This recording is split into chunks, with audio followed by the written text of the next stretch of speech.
श्रीमन नारायण दोस्तों, और कैसे हैं आप लोग। ओम नमः शिवाय ओम। तो एक हफ्ता हो गया है। सोचा था मैंने कल परसों वीडियो बनाने की, तो पॉसिबल नहीं हो पाया। हाँ, ये थोड़े बहुत दाने पता नहीं क्यों हो रहे हैं। शेविंग वगैरह करी थी ना मैंने, ये अभी ठीक ही नहीं हो रहे हैं। खैर छोड़िए, हो जाएंगे अपने समय में। तो कुछ लोगों के मन में कुछ अलग अलग तरीके के विचित्र कुछ सवाल थे पूजा पाठ को, भक्ति को लेकर के। मैंने दो तीन लोगों की कल रात वीडियो देखी, तो मुझे बड़ी अजीब लगी। फ़िलहाल तो मैंने उनको कमेंट कर दिया था, फिर मैंने सोचा एक ऐसी वीडियो बनाता हूँ छोटी सी, और उनको टैग कर देता हूँ। जो उनके सब्सक्राइबर होंगे शायद वो भी मेरी वीडियो देख ले, तो उनको कुछ जानकारी मिल जाए, उनको कुछ मदद मिल जाए। देखिए, मैंने जब भक्ति भाव शुरू किया था, ये पूजा पाठ भगवान पे बिलीव करना, तो मेरे पास किसी गुरु की कोई छाया, कोई साया, कोई हाथ, कोई आशीर्वाद नहीं था। ना मेरे पास कोई गुरु मंत्र था। मेरे पे एक किताब थी जो आज भी मेरे पास है। उसमें मेरे इष्ट देव के कवच मंत्र थे। मैंने 2.5-3 साल लगातार कंटिन्यू, सुबह दोपहर शाम, कभी 4-4 बार मैं यही पढ़ता रहा। मुझे कुछ नहीं पता था कि उससे मुझे क्या मिलेगा, क्या होगा, कुछ भी नहीं। 1% भी मेरे पास कोई जानकारी नहीं थी उस चीज़ के लिए। कि बस इतना था कि हाँ, मैंने इसको पढ़ना है। उसके अलावा इससे मेरे को क्या प्रॉफिट होगा, क्या लॉस होगा, मुझे कुछ भी आइडिया नहीं था। आसन लगाना है, सर ढकना है, माला लेनी है, ऐसा करना है, वैसा करना है, 50 तरीके के नियम। मेरे पास कोई भी जानकारी नहीं थी। एक कंबल है मेरे पास जिसको मैं आसन बोलता हूँ, पहले भी था मेरे पास, आज भी है। क्योंकि ज़मीन पे गर्मियों में तो बैठ जाते थे, जाड़ों में नहीं बैठा जाता, फर्श पे तो ठंडा होता है, इसलिए मैंने उसको यूज़ किया था। उस समय जाड़े का टाइम था। वही मेरा आज भी बैठने के लिए है मंदिर में। वही है, उसके अलावा कुछ नहीं। उस वक्त मैंने कोई नियम नहीं माने, कोई कि रीढ़ की हड्डी सीधी रखनी, आसन लगाना है, सर ढकना है, और नहा धो करके बैठना है, पवित्र होकर के बैठना है, खड़े होकर के नहीं करना है, आड़ा टेढ़ा नहीं बैठना है, बिल्कुल सीधे आसन पे बैठना है, मुद्रा में बैठना है। हकीकत बात बताऊं, मैंने ऐसी कोई भी चीज़ नहीं करी। मुझे ना जानकारी थी। मुझे बस इतना ज़रूर पता था कि हम भगवान का नाम कभी भी जप सकते हैं, कहीं भी ले सकते हैं। बस सीधी सी बात है। सुबह शाम बकरे मुर्गे काटने वाला भी प्रभु के नाम लेता है। सोचने वाली बात है।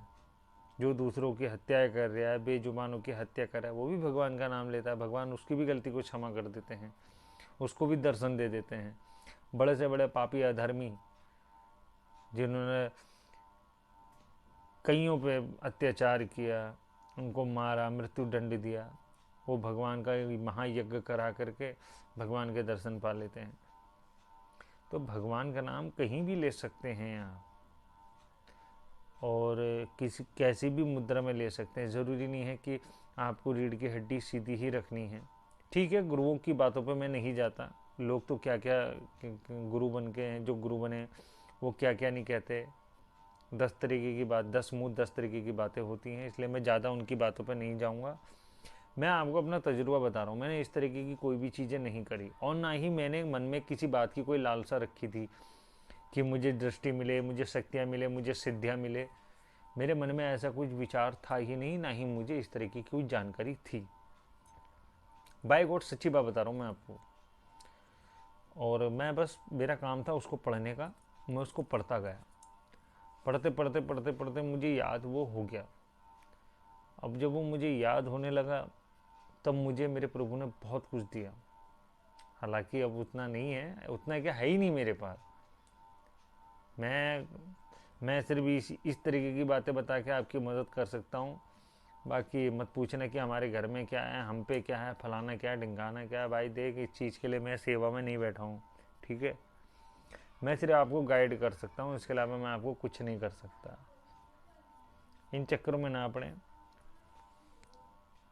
मैं आज भी जब जब करता हूँ, कभी मेरे पैरों में दर्द होता है, कभी कमर में, तो मैं कभी आड़ा बैठता हूँ, कभी तिरछा बैठता हूँ, कभी दोनों पाँव को यूं करके बैठ जाता हूँ।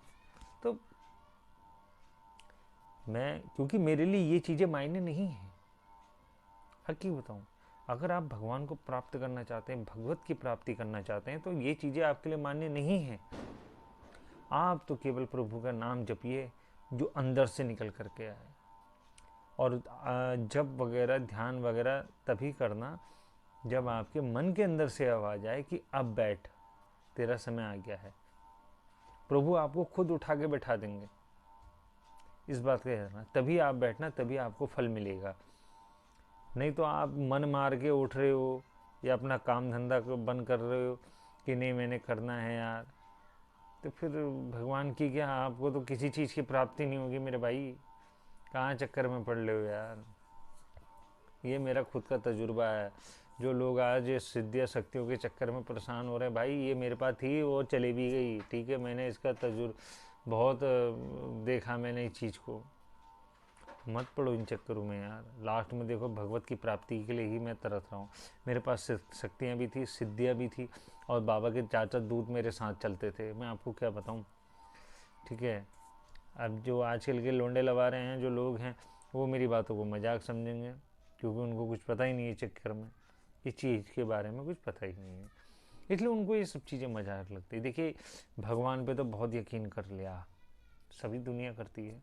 खुद पे यकीन करें, प्रभु का नाम जपें, बस अच्छा करें, अच्छा सोचें, ये बहुत ज़रूरी है।